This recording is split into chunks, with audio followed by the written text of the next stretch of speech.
right now on 5 on Your Side at 10. A superintendent shakeup, student busing in limbo with just weeks before a new school year. Our primary concern is making sure that all of our kids and families know that we're ready. Tonight, a St. Louis school leader is trying to calm the community's concerns. A weather impact alert for storms and heat. Both threats will be over parts of the area multiple days this week. St. Louisans standing up for Sonya Massey. Sonya deserves justice. Tonight, the I-Team uncovers red flags in the employment history of the Illinois Sheriff's deputy charged with her murder. And we start with that weather impact alert for excessive heat and severe weather. Good evening, I'm Kelly Jackson. And I'm Mike Bush. Severe storms, including tornado warnings, have impacted our Illinois communities tonight. So let's get straight over to Chief Meteorologist Scott Connell. Scott? Well, so far, what we've heard from over in Salem, Illinois, has been some wind damage, not necessarily associated with a tornado, but from that thunderstorm that rolled through. And that was earlier. There are about 1,500 customers without power in the Salem, Illinois area because of some downed trees and power lines. Then we have our other severe thunderstorm warning that continues now. Parts of Madison County into Bond County into northern portions of Clinton County. This includes the area around Carlisle Lake, where we're having some heavy rain, some gusty winds in here, and these storms keep back building over the same areas. That happened across parts of Fayette County. You still have that flash flood warning in effect around the Vandalia area, then south down 51. These storms capable of producing not only gusty winds, some of them were rotating earlier this evening and perhaps created a few quick spin-up tornadoes, but nothing confirmed on that. The trend will be as we head towards midnight and into the hours after for these storms to fade away off to the east of St. Louis. Then our attention turns to the heat and humidity again. Yesterday, many of us saw the heat index above 105. We're there again tomorrow and again on Wednesday and again on Thursday. That affects all of us. And the heat index values are going to be in St. Louis right around 110 degrees tomorrow afternoon. The only thing that can keep us from getting there and provide some brief relief would be more thunderstorms. And we'll track what's out there for that tomorrow in a few minutes, Mike. All right, Scott. Right now, police on the scene of a deadly crash that's closed a portion of Lindbergh Boulevard. It happened about 2 hours ago in the northbound lanes just north of Manchester Road in Huntley. Police say a motorcyclist slammed into the back of a car and died. The crash remains under investigation.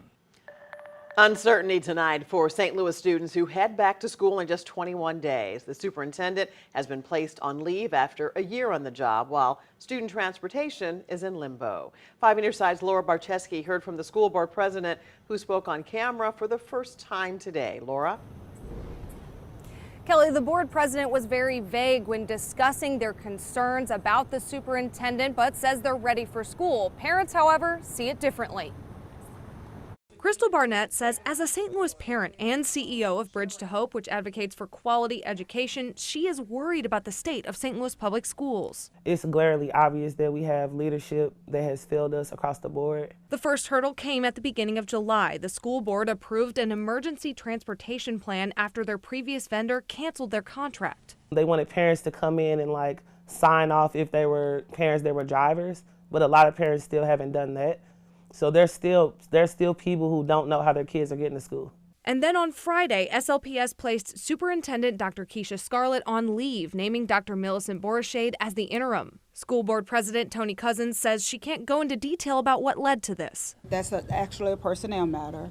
But right now, there's a lot that's going on in regards to the district. There's been some concerns. Barnett says the financial state of the district is also questionable. It had a $17 million surplus and now could run a $35 million deficit. She thinks the whole board should have been removed. The superintendent was a scapegoat for something that the district already knew was potentially a issue from years past. They've tried to ostracize people that had been working with the district for years. All of those were board decisions. How do you think this is going to impact the kids and the families? A lot of kids might not be at school on the first day. Kids might miss instruction. Some teachers might resign, right? So this didn't just affect students, it also affects the staff. In a letter to the district, Mayor Tashara Jones offered assistance from the city and even former SLPS staff. Cousins says the district is prepared for students to come back. We're making sure that we are ready for the first day of school, and we need all hands on deck to make sure that happens.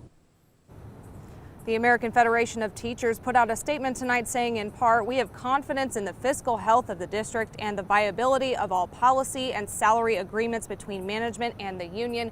They are scheduled to hold a press conference tomorrow. Reporting live in St. Louis, Laura Barcheski, 5 on your side. St. Louis police closed their investigation into the deadly CVPA shooting. Today they announced they will release 2 videos from the tragedy on Wednesday.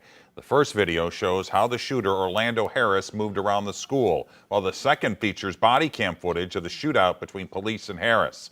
Families of the 2 victims, Alexandra Bell and Jean Kushka, were first to see the footage. Police and officials are warning the public that those videos may re-traumatize them.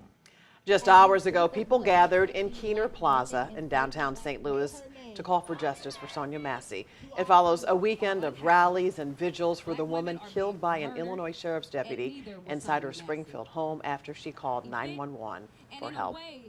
Tonight, the Sangamon County Sheriff is apologizing to the Massey family and the community. I'm sorry. She called for help and we failed her. I asked Miss Massey and her family for forgiveness. I offer up no excuses. What I do is offer our attempt to do better.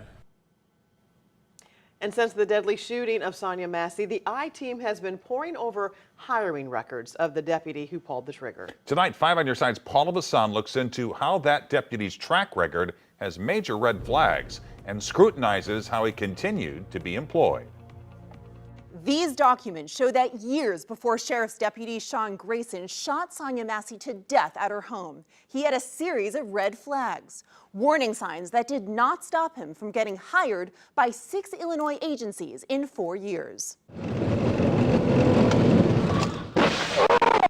This is the moment Grayson hit a deer while working at the Logan County Sheriff's Office. Well, my car's out of service, airbags deployed. It happened when he failed to slow down despite his boss calling off a vehicle pursuit. He was driving around 110 miles an hour. It's a dumb mistake. Disciplinary paperwork and recordings obtained by the I-Team Official misconduct will land you in jail. reveal Grayson had a pattern of problems, from inaccurate reports I'm calling you on your integrity. to simply not following directions. It will get you sued, and it will get you out of your business of law enforcement very quickly in today's world. His earlier bosses had expressed concerns Grayson was too aggressive and a bragger. Yet he stayed on the job. How are you still employed by us? I don't know. Grayson finally submitted this letter of resignation from the Logan County Sheriff's Office. A month later, he joined the Sangamon County Sheriff's Office, and about 1 year later, he was charged in the shooting death of Sonya Massey. We also know that Grayson was kicked out of the Army for his first of 2 drunken driving convictions. The I-Team is fighting for answers about what's being done to prevent officers with warning signs from slipping through the cracks. Police sources tell us the dire need for officers doesn't help. For the I-Team, Paula Vassan, 5 on your side. And if you have a tip for Paula, you can leave a voice message at 314-444-5231 or send her an email to pvasan@ksdk.com. All calls and correspondence will be kept confidential. A live look at Busch Stadium, where the Cardinals just dropped their series opener to the Texas Rangers as the team drops in the wild card standings. But despite the loss, there was some buzz tonight at the ballpark because sports director Frank Cusimano is here with details on a trade bringing a much-needed arm and a fan favorite to the Cardinals clubhouse. Well, the Cardinals had a checklist at the trade deadline. Now, there may be more than the 2 on the screen behind me, but I can assure you the 2 at the top were starting pitching and an outfielder who hits from the right side.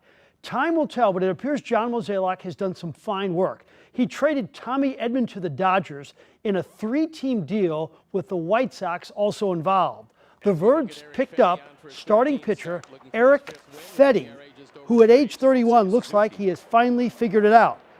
The right-hander has an earned run average of about 3 this season. He's averaging 8 Ks per 9 innings, and he signed for another season at just $7.5 million. The Cardinals also got Tommy Pham back. Pham is 36 now. In his career, he has crushed left-handed pitching with an .834 OPS. But with Pham, you not only get the right-handed bat, but the passion he brings to the ballpark every day. I can't tell you how I'm excited I am to have him in that clubhouse. I've had several players come in over the last week and ask for him by name for a couple reasons. We need a right-handed bat, but the just competitiveness that he brings, his mindset. We're familiar with him. He's familiar with this place, and he cares about one thing, and that's winning. And that clubhouse is convicted about doing exactly what we set out to do when we left spring training, and Fam's going to add to that. Tommy Pham will join the team tomorrow.